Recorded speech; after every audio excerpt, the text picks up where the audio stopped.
대장동 의혹을 계기로 공공개발 사업에서 민간이 과도한 이익을 가져가지 못하게 하는 방안들이 논의되고 있습니다. 오늘 국토교통부가 관련 방안들 발표했고요. 더불어민주당도 오늘 이른바 대장동 방지법이라고 불리는 부동산 관련 입법을 두고 의원총회에서 정책의총에서 의견을 들었다고 하는데요. 자, 어떤 내용 준비하고 있는지 직접 들어보겠습니다. 더불어민주당 신현영 원내대변인, 안녕하세요. 안녕하세요. 신현영입니다. 네, 반갑습니다. 예. 많이 밀리셨나 봐요. 바쁘셨죠? 바쁘게 오셨죠? 네, 그렇습니다. 예, 저녁 시간이라. 자, 다들 궁금해하는 것부터 여쭤봐야 될 것 같아요. 왜 네. 당론 채택이 안 되고 의견만 수렴하고 말았냐? 혹시 당내 이견이 있는 거 아니냐? 이재명 후보 너무 서두르는 거 아니냐? 이 질문이에요. 사실 핵심은. 많은 예. 분들이 궁금해하는 부분은. 예. 어떤 자리였길래 당론 채택을 한 게 아니라 의견을 모아냈다, 이 정도까지 말씀 주셨던 것 같은데. 예. 예. 뭐 전혀 그런 우려는 안 하셔도 될 것 같고요. 네. 우리 모두 방향성에서 큰 틀에서 공감을 했다. 근데 당론이라는 거에 대한 실질적인 차이가 있거든요. 당론이라고 하면은 법안이 하나로 모아져서 확정이 됐을 때 이걸 당론으로 하자. 네. 이런 우리 정책위원회에서의 그 프로세스가 있습니다. 네. 근데 이거는 지금 여러 의원들이 법안을 냈고 예, 이것을 법안이 정리해야 여러 개죠. 되는 예. 이제 논의를 시작해야 되는 시점이기 때문에 네네. 상임위에서 국토위에서 계속 정교하게 만들면서 최종 법안이 되면 당연히 당론이 되는 거고요. 네. 지금 정책의총에서는 이 법안에 대해서 우리가 이 방향으로 가자에 대한 공감대가 확정됐기 때문에 실질적으로는 당론과 유사하게 우리 법안에서의 이번 정기국회에 우선 입법 과제로서 진행이 되는 거다. 그래서 너무 걱정 안 하셔도 될 것 같고요. 적극적으로 우리 당에서 이 법안에 대해서는 진행할 것이다 라고 말씀드릴 수 있겠습니다. 그러면 오늘 합의된 큰 방향을 예. 좀 소개를 해 주시죠. 예, 실제로 지금 우리 이번 정기국회에서 이제 입법과 예산의 시간입니다. 그렇죠. 어제 우리가 용광로 성대위가 발족을 했기 때문에 이재명 후보께서 주문하신 거 이번에 민생국회 이재명표 민생국회를 만들자. 네. 그리고 부동산의 불로소득을 국민한테 되돌려드리자. 그거에 대한 이때까지의 제도적인 사각지대가 있었다는 거잖아요. 네.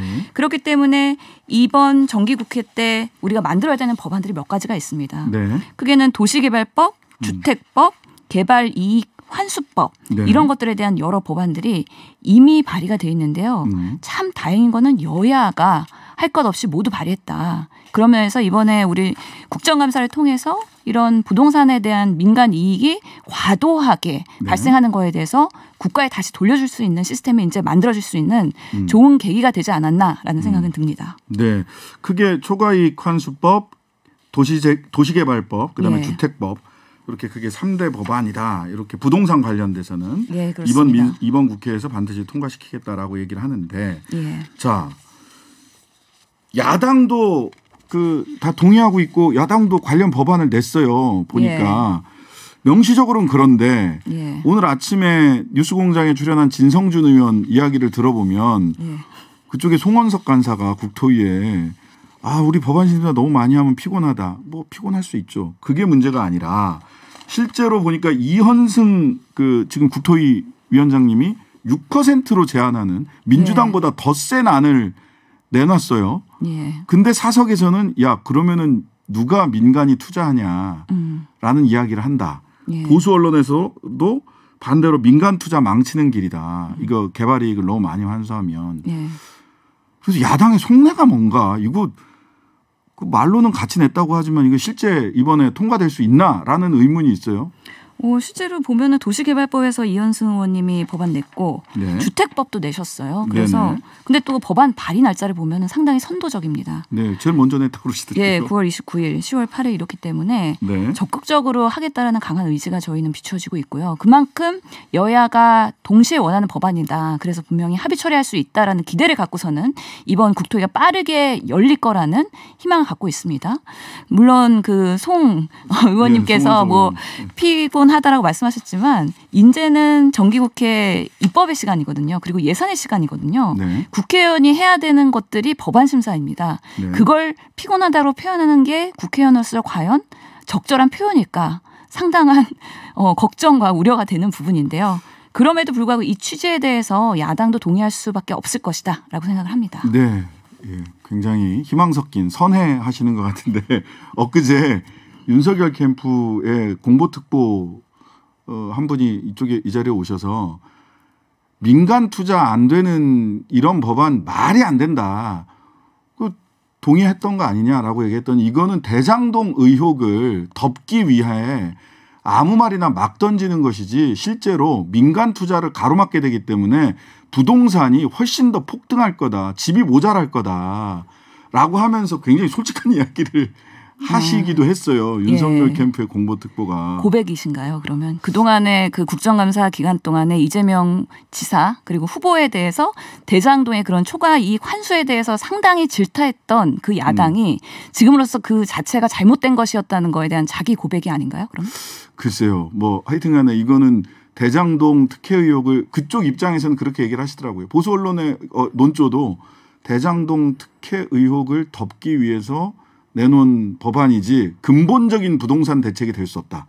민간 투자를 막기 위해서. 막기 때문에. 그래서 저희가 봤을 때는 이게 메시지가 꼬이시고 계시는 거예요. 이게. 네. 지금 그 부분에 대한 정리가 필요한 건데요. 야당 내부에서 정리를 하시길 바라고 법안이 이미 발의된 만큼 당연히 검토되고 상의되어야 된다. 그리고 국민들한테 불로소득을 부동산에서 불로소득을 돌려드린다는데 그 누가 반대할 수 있을까에 대해서 반대 못할 것이라고 생각을 합니다. 아, 네네. 아까 국민의힘 간사 의원님 이름을 제가 잘못 불렀네요. 송석준 의원이었습니다. 네네. 송원석 의원이 아니고 송석준 의원이었습니다. 자, 그런 뭐 법안들이 다 나와 있는 만큼 이 법안이 합의 처리되면 제일 좋겠다라는 바람을 우리 국민들 모두가 가지고 계시리라 믿고요. 자, 민주당 대선 선거 준비. 여기서 이제 민주당 대선 선대위에서 첫 회의 때 이재명 후보가 재난지원금 추진 필요성을 다시 강조했는데 김부겸 총리는 이 주머니 저 주머니에서 아무 데서나 갖다 쓸 수 있는 게 아니다라고 해서 일단 부정적 의견을 냈고 홍남기 부총리는 유럽 순방길에서 아이고 여기서 대답할 자리가 아닙니다라고 해서 내심 불편한 심경 아닌가라는 이제 추측성 기사도 나왔어요. 이거 엇박자냐 아니면 뭐 조율 과정이냐 국민들이 궁금해할 것 같습니다. 뭐 과도하게 이것을 다른 의견이라고 하는 거에 대해서 저는 동의할 수는 없고요. 네. 실제로 이제 전국민 재난지원금을 준비하는 과정에서 우리가 이제 예결위의 종합심사도 있고요. 여러 가지 검토 과정들이 있습니다. 그렇기 때문에 더불어민주당에서의 기본적인 기조는 피해 입은 소상공인 자영업자에 대한 그런 피해 지원에 대한 그 범위와 정도를 두텁게 하겠다라는 면에서는 우선순위를 갖고 있다는 생각을 갖고 있고요.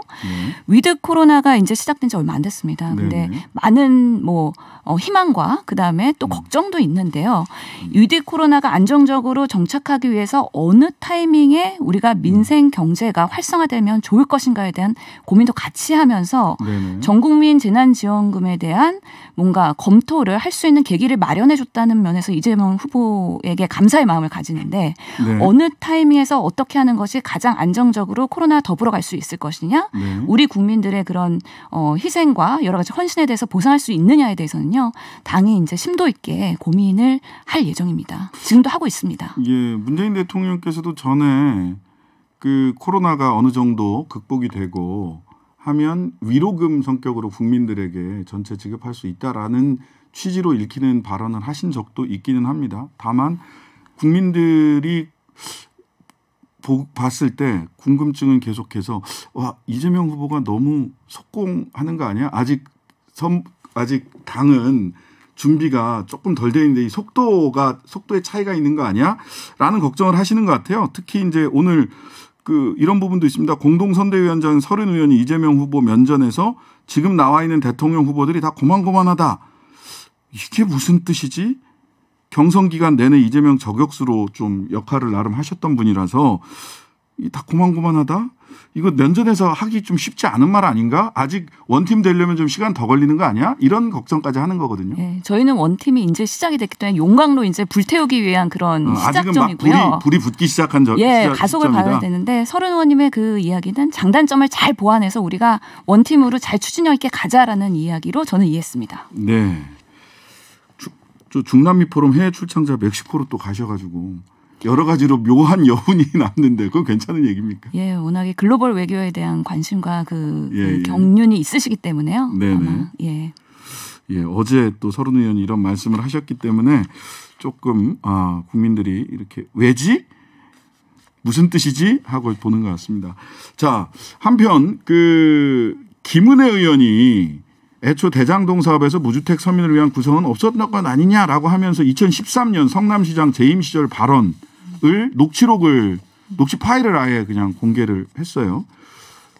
그리고 어제 오늘 이렇게 보니까 국민의힘 쪽에서는 여의도 연구소에 뭐 이렇게 전략적인 뭐가 있었는지 이재명 후보의 말하자면 말 바꾸기, 인성, 잔인함 뭐 이런 식의 말하자면 성격상의 어떤 결함이 있는 거 아니냐라고 하는 쪽으로 계속해서 프레임을 잡은 거 아닌가라는 생각이 들 정도로 이런 얘기들이 많이 반복이 되던데 특히 이 임대 아파트는 손해가 나서 짓지 않을 거다. 이 발언의 맥락 저는 다 들어봤거든요. 맥락 네. 이해가 가요. 근데 네. 이것만 딱 들었을 때는 뭐야 임대주택 안 짓겠다는 거야 이재명 지사? 말로만 그러는 거야? 이렇게 생각이 들거든요. 이 부분 좀 맥락 좀 설명해 주시죠. 그러니까 이게 참 국민의힘도 대장동에서 이번에 국감에서의 특별한 문제가 없다는 걸 다시 증명할 수 있는 우리가 기회였다고 생각을 하는데 네. 실제로 이 임대 아파트에 대한 발언도 뭔가 악의적이고 왜곡을 하기 위한 뭔가 그런 나름의 용을 쓰는 노력이 아닌가 싶긴 하지만 실제로 팩트를 보면 이 네. 성남시가 그러니까 파산하고 선언하고 2년 반 후의 상황입니다. 2013년이죠. 예. 그렇기 때문에 그 당시에는 성남시가 대부분이 새누리당이 다수당이었던. 예, 성남시 의회는 과반 이상이 새누리당이었습니다. 그렇습니다. 예. 그렇기 때문에 아무리 좋은 취지라 하더라도 파산 선언까지 했는데 빚을 내서 사업을 추진하도록 하는 것은 부담이 될 수밖에 없는 상황이고요. 다수당이 새누리당이었다는 겁니다. 네. 그렇기 때문에 이런 부분에 대한 임대 아파트만 손해가 나서 짓지 않을 거다만 들으면 오해를 살 수 있지만 그 상황을 보면은 그럴 수밖에 없는 상황도 있었고요. 이재명 후보 같은 경우에는 실제로 이런 30년 장기 임대 기본주택 흔들림 없이 추진해서 서민 주거를 위해서 여러 가지 대안을 내고 있는 모습을 계속 보이고 계시기 때문에요. 네. 이런 부분에 흔들릴 필요는 전혀 없다. 그리고 오해하지 않으셨으면 좋겠다라는 말씀을 드리겠습니다. 이 전체 녹취 파일 저도 다 들어봤는데요. 손해가 나서 짓지 않을 거다라고 나오는데 그게 왜냐하면 의회에서 동의를 안 해주니까 지을 수가 없다라는 취지예요. 사실은 지을 수가 없다. 의회에서 동의 안 해주니까. 따라서 임대 아파트를 못 짓는 대신에 거기서 사업 수익을 도시개발공사 만들어서 많이 환수해서 성남시에다가 다른 방식으로 더 좋은 어떤 사업을 하겠다. 돈을 많이 환수해서 사업하겠다. 성남시의회에서 이것을 임대 아파트를 짓는 것을 허락해 주지 않는다면 이렇게 하겠다라는 취지가 녹취 파일을 잘 보면 드러납니다. 예, 한번 필요하시면 들어보시면 됩니다. 우리 청취자 여러분들께서. 자, 우리 신현영 의원이 의사 출신이시니까 위드 코로나 관련해서도 좀 여쭤봐야 될 것 같아요. 예. 예. 확진자가 계속 늘고 있어서 일단 걱정입니다. 이거 늘어도 괜찮을까요? 실제로 우리가 그 위드 코로나 준비를 하면서 당내에서 TF에서 언제까지 1일 확진자를 보고 공포 이 방역 프레임에 계속 갈 것이냐에 대한 그 검토와 고민이 있었다는 얘기 말씀드리고 싶고요. 실제로 지금은 뭐 증가세이긴 하지만 또 그거에 맞게 대응을 잘 하면 우리가 이제는 같이 더불어갈 수밖에 없다라는 그 현실에서의 대응을 촘촘히 하는 게 더 중요하다. 그래서 너무 과도한 공포를 갖도록 하는 거는 좋지 않다는 생각이 들고 있습니다. 그 질병청이나 그 중대본 관리본부에서 얘기 들어보면 한 5천 명까지 확진자가 나오는 것은 우리가 충분히 의료 체계 안에서 그 소화가 가능하다. 근데 5천 명이 넘을 경우에는 일일 확진자가 우리가 의료 체계가 다 이거를 소화할 수 있을지에 대해서 조금 다른 점검, 다른 접근이 필요하다. 이런 얘기도 있던데. 네, 맞습니다. 그래서 우리가 항상 위드 코로나 준비하면서 감당 가능한 의료 체계를 만들자. 예. 그렇기 때문에 병상 확보 그리고 병상의 효율성 그리고 의료인에 대한 그 대응 이런 것들에 대해서 계속 정비를 해나가야 된다고 주장을 했었던 거고요. 네네. 실제로 그러면서 재택치료도 도입이 되고 여러 가지 병상의 효율성을 위한 노력을 많이 했거든요. 네네. 그러면서 계속 저희 상임위에서도 그러니까 5천 명 또는 10,000명까지도 감당 가능한 시스템을 만들어야 된다고 주장을 하고 있습니다. 계속해서 이 의료 체계는 만들어가야 되고요. 그게 포화가 되지 않는다면 우리가 돌파 감염 당분간 늘어날 수 있고요. 그리고 여러 가지 부스터샷이나 이런 것들이 빠르게 대응될 수 있도록 계속 노력을 해야 되는데 이런 시스템이 잘 구축될 때까지는 아마 수적으로는 오르락내리락 할 수 있다라고 예상은 되고 있는 상황입니다. 예, 그러니까요. 지금 벌써 한 2,000명대 중반이 나오니까 5,000명이 굉장히 가깝게 느껴지거든요. 그래서 최소한 뭐 10,000명, 15,000명 확진자가 나오더라도 우리 의료 체계가 충분히 감당 가능할 수 있는 시스템을 만들어줬으면 좋겠다라는 바람을 국민들이 가지고 계실 거라고 보고요. 예, 희망적인 거는 그래도 경구용 치료제가 이제 내년 1분기에는 도입이 될 것이기 때문에요. 먹는 치료제. 예, 그래서 경증인 환자분들도 이제 집에서 치료받으면서 네네. 먹는 치료제로 어느 정도의 이게 바이러스가 악화되는 걸 예방할 수 있는 또 하나의 수단이 도입된다. 네. 그러면서 또 다른 국면이 생길 수 있다라는 희망이 있습니다. 네. 저 민주당 선대위 2차 인선이 1시간 전쯤 기사가 나왔는데요. 우리 지금 신현영 의원님은 공보단 공동 대변인으로 포함이 되셨네요. 앞으로 자주 인사드려야 될 것 같습니다. 예, 열심히 그 선대위의 소식을 전달해드리도록 하겠습니다. 예, 신복지위원장에는 박광원, 김현명, 국가비전위원장에는 홍영표 의원님, 그리고 공보단 공동 대변인에 오늘 말씀 나누신 우리 신현영 의원님까지 포함이 됐습니다. 앞으로 자주 인사드리겠습니다. 오늘 감사합니다. 예, 감사합니다. 네.